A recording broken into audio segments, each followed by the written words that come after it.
Hi, welcome to A Global Kitchen. Today I'm going to share with you 2 essential recipes for making homemade vegetable stock. I'll show you how to prepare my light vegetable stock and my rich vegetable stock. They're from my book, Vegetarian Vietnam, and they provide foundational flavor to all the different noodle soups and rice porridges in my book. But I don't limit their use to just Vietnamese dishes. I often use them when I prepare other soups and risottos. The first vegetable stock is a light vegetable stock. It's clear, has a nice delicate flavor, and is well suited to hot and sour tamarind soup or other light vegetable soups. I also like to use it when I want a more neutral background flavor and I don't want the finished dish to change in color. In order to maximize flavor, you want to thinly cut the vegetables.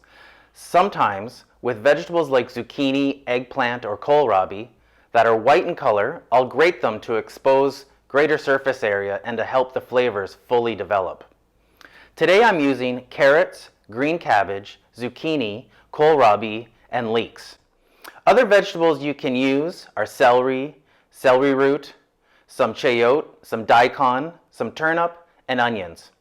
Avoid using potatoes or squashes as they often make the stocks cloudy and sometimes sweeten the broths. But that being said, some Vietnamese cooks that I worked with added some apple or a little bit of pineapple for some fruity background flavor.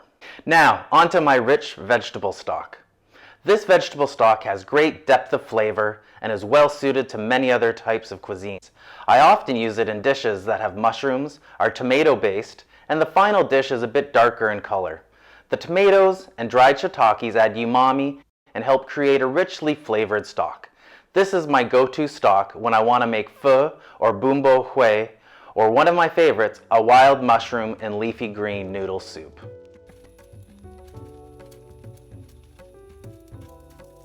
Heat the oil in a large pot over high heat. Toss in the vegetables and salt and cook, stirring occasionally for about 10 minutes. Don't worry if they brown lightly as they wilt. It adds flavor to the stock. Pour in the water and bring to a boil over high heat.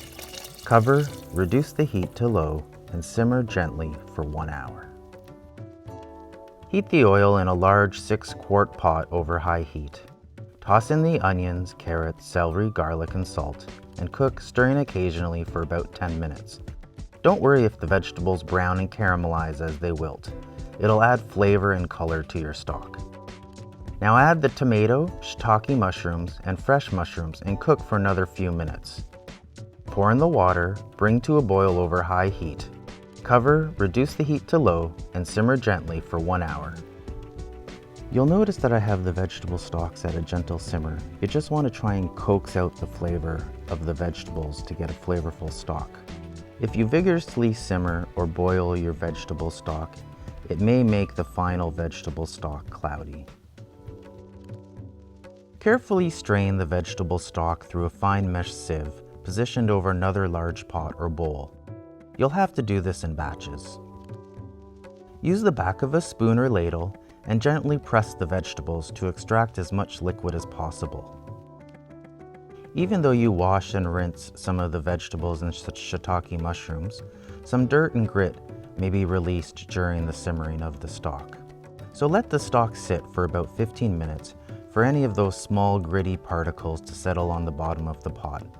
When it's time to transfer the stock to a clean pot or storage containers, try not to disturb the bottom of the stock. Discard the last remaining half cup or so of gritty stock. So here are the strained stocks. You'll notice the light vegetable stock is lighter in color and in flavor. The shiitake mushrooms and tomatoes darken the rich vegetable stock and add a deep savoriness or umami. Once a month or so, when I plan to spend a morning or afternoon in the kitchen, I'll make a large batch of vegetable stock to freeze. I freeze the cooled stock in either 1 quart, 1 liter, or 2-cup portions, either in a container or a zip-top freezer bag. That way I can take out just what I need for a recipe. Please share any comments you have or any different recipes you use these homemade vegetable stocks in. I hope you found this video useful, and don't forget to check out the other videos on basic vegetarian Vietnamese pantry recipes.